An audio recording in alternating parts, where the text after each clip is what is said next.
विरासत। नाजायज संबंध के चलते जब कटघरे में खड़ा हुआ शादीशुदा विनय। लेखिका पल्लवी पंडित।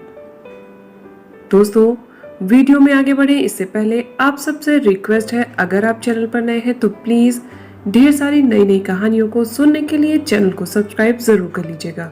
तो चलिए बढ़ते हैं वीडियो में आगे और सुनते हैं आज की कहानी।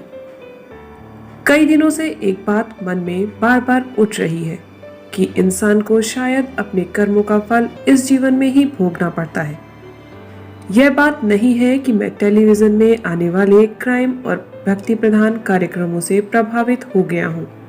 यह भी नहीं है कि धर्म ग्रंथों का पाठ करने लगा हूँ, ना ही किसी बाबा का भक्त बना हूँ। यह भी नहीं है कि पश्चाताप की महत्ता नए सिरे में समझ आ गई हो। दरअसल बात यह है कि इन दिनों मेरी सुपुत्री राशि का मेलजोल अपने सहकर्मी रमन के साथ काफी बढ़ गया है। मेरी चिंता का विषय रमन का शादीशुदा होना है। राशि एक निजी बैंक में मैनेजर के पद पर कार्यरत है। रमन सीनियर मैनेजर है। मेरी बेटी अपने काम में काफी होशियार है, परंतु रमन के साथ उसकी नजदीकी मेरी घबराहट को डर में बदल रही थी। मेरी पत्नी शोभा बेटे के पास न्यू जर्सी गई थी। अब वहां फोन करके दोनों को क्या बताता। इस स्थिति का सामना मुझे स्वयं ही करना था। आज मेरा अतीत मुझे अपने सामने खड़ा दिखाई दे रहा था। मेरा मुजफ्फरनगर में नया नया तबादला हुआ था। परिवार दिल्ली में ही छोड़ दिया था। वैसे भी शोभा उस समय गर्भवती थी। वरुण भी बहुत छोटा था और शोभा का अपना परिवार भी वहीं था। इसलिए मैंने उनको यहाँ लाना उचित नहीं समझा था। वैसे भी 2 साल बाद मुझे दोबारा पोस्टिंग मिल ही जानी थी। गांधी कॉलोनी में एक घर किराए पर ले लिया था मैंने। वहां से मेरा बैंक भी पास पड़ता था। पड़ोस में भी एक नया परिवार आया था, एक औरत और तीसरी या चौथी में पढ़ने वाले 2 जुड़वा लड़के। मेरे बैंक में काम करने वाले रमेश बाबू उसी मोहल्ले में रहते थे। उनसे ही पता चला कि वह औरत विधवा है। हमारे बैंक में ही उसके पति काम करते थे।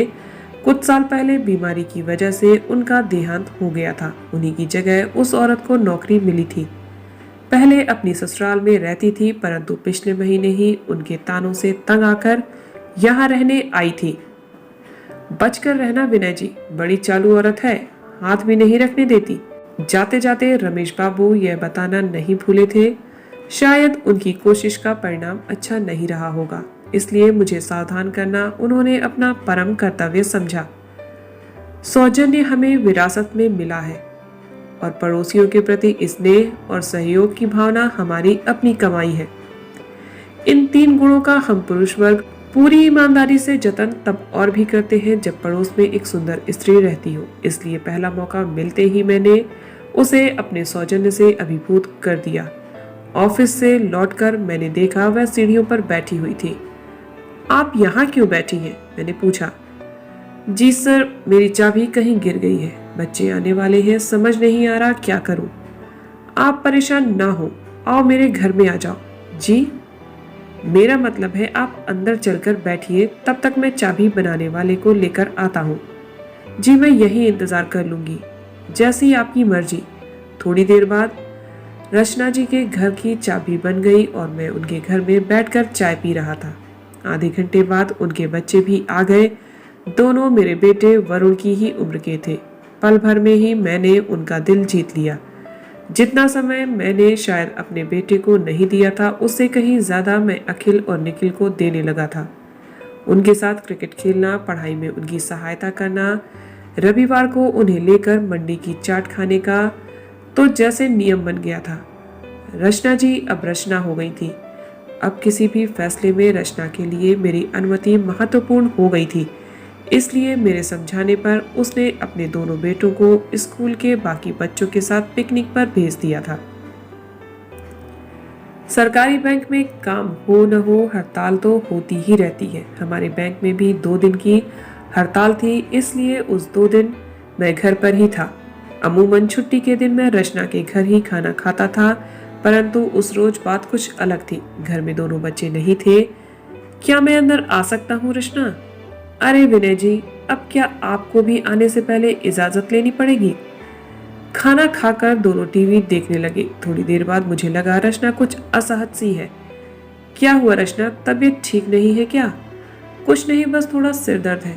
अपनी जगह से उठकर मैं उसका सिर दबाने लगा। सिर दबाते दबाते मेरे हाथ उसके कंधे तक पहुंच गए। उसने अपनी आंखें बंद कर ली। हम किसी और ही दुनिया में खोने लगे। थोड़ी देर बाद रचना ने मना करने के लिए मुंह खोला तो मैंने आगे बढ़कर उसके होठों पर अपने होठ रख दिए। उसके बाद रचना ने आंखें नहीं खोली। मैं धीरे धीरे उसके करीब आता चला गया। कहीं कोई संकोच नहीं था। दोनों के बीच जैसे हमारे शरीर सालों से मिलना चाहते हो। दिल ने दिल की आवाज सुन ली थी, शरीर ने शरीर की भाषा पहचान ली थी। उसके कानों के पास जाकर मैं धीरे से फुसफुसाया, प्लीज आंखें ना खोलना तुम। आज बंद आंखों में मैं समाया हूँ।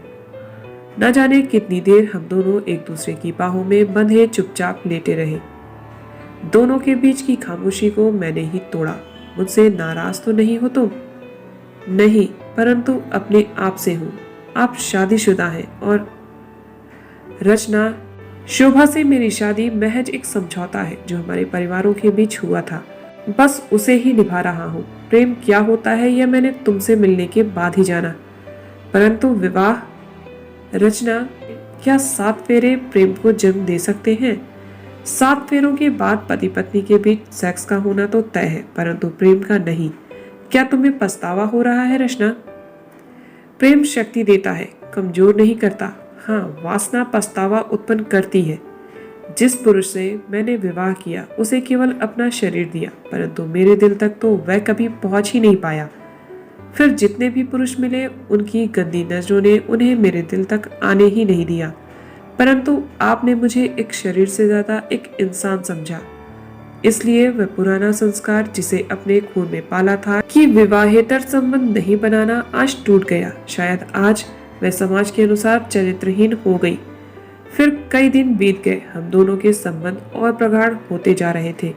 मौका मिलते ही हम काफी समय साथ बिताते, एक साथ घूमना फिरना, शॉपिंग करना, फिल्म देखना और फिर घर आकर अखिल और निखिल के सोने के बाद एक दूसरे की बाहों में खो जाना दिनचर्या में शामिल हो गया था। ऑफिस में भी दोनों के बीच आंखों ही आंखों में प्रेम की बातें होती रहती थी। बीच बीच में मैं अपने घर आ जाता और शोभा के लिए और दोनों बच्चों के लिए ढेर सारे उपहार भी ले आता। राशि का भी जन्म हो चुका था। देखते ही देखते 2 साल बीत गए। अब शोभा मुझ पर तबादला करवा लेने का दबाव डालने लगी थी। इधर रचना भी हमारे रिश्ते का नाम तलाशने लगी थी। मैं अब इन दोनों औरतों को नहीं संभाल पा रहा था। 2 नावों की सवारी में डूबने का खतरा लगातार बना रहता है। अब समय आ गया था किसी एक नाव में उतर जाने का।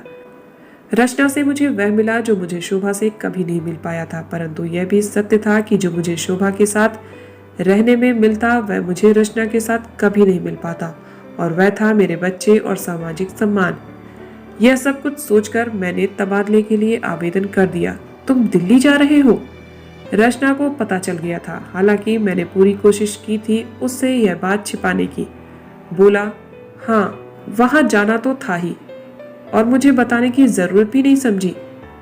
देखो रचना, मैं इस रिश्ते को खत्म करना चाहता हूँ, पर तुम तो कहते थे कि तुम मुझसे प्रेम करते हो।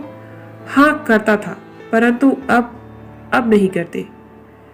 तब मैं होश में नहीं था, अब हूँ।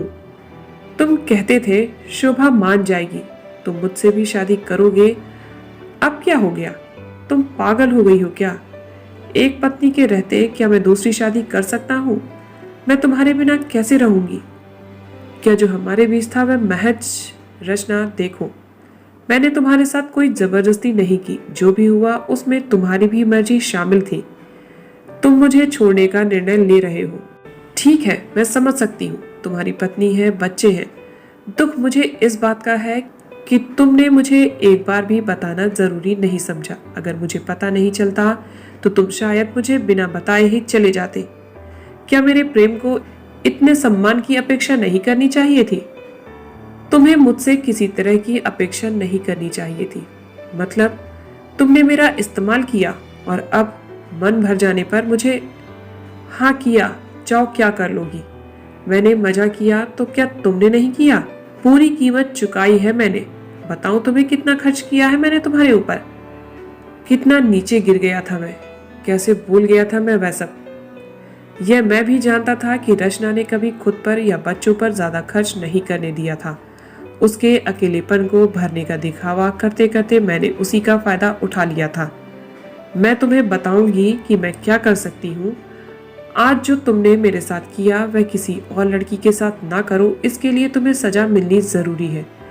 तुम जैसा इंसान कभी नहीं सुधरेगा। मुझे शर्म आ रही है कि मैंने तुमसे प्यार किया।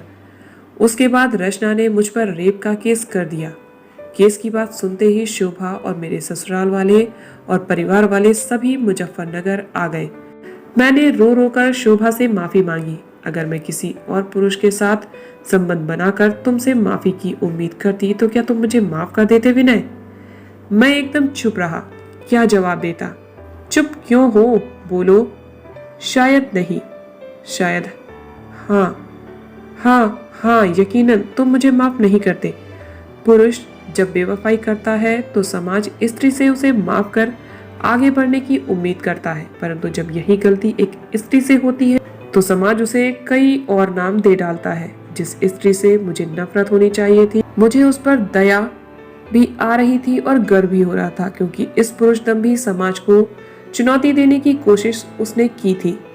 तो तुम मुझे माफ नहीं, मैं उसके जैसी साहसी नहीं हूँ। लेकिन एक बात याद रखना, तुम्हें माफ एक माँ कर रही है। एक पत्नी और एक स्त्री के अपराधी तुम हमेशा रहोगे। शर्म से गर्दन झुक गई थी मेरी। पूरा मोहल्ला रचना पर थू थू कर रहा था। वैसे भी हमारा समाज कमजोर को हमेशा दबाता रहा है। फिर एक अकेली जवान विधवा के चरित्र पर उंगली उठाना बहुत आसान था। उन सभी लोगों ने रचना के खिलाफ गवाही दी जिनके प्रस्ताव को उसने कभी न कभी ठुकराया था। अदालत में रचना केस हार गई थी। जज ने उस पर मुझे बदनाम करने का इल्जाम लगाया। अपने शरीर को स्वयं पर पुरुष को सौंपने वाली स्त्री सही कैसे हो सकती थी, और वह भी तब जब वह गरीब हो। रचना के पास न शक्ति बची थी और न पैसे जो वह केस हाई कोर्ट ले जाती। उस शहर में भी उसका कुछ नहीं बचा था। अपने बेटों को लेकर वह शहर छोड़कर चली गई। जिस दिन वह जा रही थी मुझसे मिलने आई थी। आज जो भी मेरे साथ हुआ वह एक मृत रचना के पीछे भागने की सजा है। मुझे तो मेरी मूर्खता की सजा मिल गई और मैं जा रही हूँ, परंतु तुमसे एक ही प्रार्थना है कि अपने इस फरेब की विरासत अपने बच्चों में मत बांटना। चली गई थी वह। मैं भी अपने परिवार के साथ दिल्ली आ गया था। मेरे और शोभा के बीच जो खालीपन आया था वह कभी नहीं भर पाया। सही कहा था उसने, एक पत्नी ने मुझे कभी माफ नहीं किया था। मैं भी कहाँ स्वयं को माफ कर पाया और ना ही भुला पाया था रचना को। किसी भी रिश्ते में मैं वफादारी नहीं निभा पाया था और आज मेरा अतीत मेरे सामने खड़ा होकर मुझ पर हंस रहा था। जो मैंने आज से कई साल पहले एक स्त्री के साथ किया था वही मेरी बेटी के साथ होने जा रहा था। नहीं, मैं राशि के साथ ऐसा नहीं होने दूंगा। उससे बात करूंगा, उसे समझाऊंगा। वह मेरी बेटी है, समझ जाएगी। नहीं मानी तो उस रमन से मिलूंगा, उसके परिवार से मिलूंगा, परंतु मुझे यकीन था ऐसी नौबत नहीं आएगी। राशि समझदार है, मेरी बात समझ जाएगी। उसके कमरे के पास पहुंचा ही था तो देखा वह अपने किसी दोस्त से वीडियो चैट कर रही थी। उनकी बातों में रमन का जिक्र सुनकर मैं वहीं ठिठक गया। तेरे और रमन सर के बीच क्या चल रहा है? वही जो इस उम्र में चलता है। हा हा हा। तुझे शायद पता नहीं कि वे शादीशुदा हैं। पता है, फिर भी। राशि, देख यार, जो इंसान अपनी पत्नी के साथ वफादार नहीं है वह तेरे साथ क्या होगा? क्या पता कल तुझे छोड़कर। हे मुझे लड़के नहीं, मैं लड़कों को छोड़ती हूँ। तू समझ नहीं रही यार। अब वह मुर्गा खुद कटने को तैयार बैठा है तो फिर मेरी क्या गलती? उसे लगता है कि मैं उसके प्यार में डूब गई हूँ, परंतु उसे यह नहीं पता कि वह सिर्फ मेरे लिए एक सीढ़ी है जिसका इस्तेमाल करके मुझे आगे बढ़ना है। जिस दिन उसने मेरे और मेरे सपने के बीच आने की सोची, उसी दिन उस पर रेप का केस ठोक दूंगी। और तुझे तो पता है ऐसे केसेज में कोर्ट भी लड़की के पक्ष में फैसला सुनाता है। और फिर हंसी का सम्मिलित स्वर सुनाई दिया। सीने में तेज दर्द के साथ मैं वहीं गिर पड़ा। मेरे कानों में रचना की आवाज गूंज रही थी। कि अपने फरेब की विरासत अपने बच्चों में मत बांटना, अपने फरेब की विरासत अपने बच्चों में मत बांटना, परंतु विरासत तो बच चुकी थी।